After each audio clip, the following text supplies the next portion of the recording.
Right, to set up the roaster to install the IR tubes, I've got two cloths here that I'm using. Firstly, the one goes on the flower valve area where this lip will intersect and rest on the base. Firstly, unscrew and then just pull up the power plug so it's unplugged for the motor for the drum. And then I can just gently open the door a bit, hold the flower valve, and you can just tip this forward until you see where the lip intersects and it's protected there.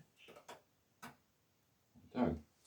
So now the area where we're going to install the IR tubes are open here.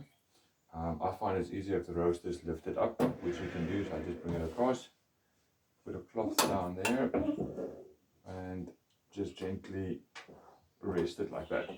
Now you can actually bring it into a position so that it's easier here for you to work, and also you can actually access the bottom of the roaster.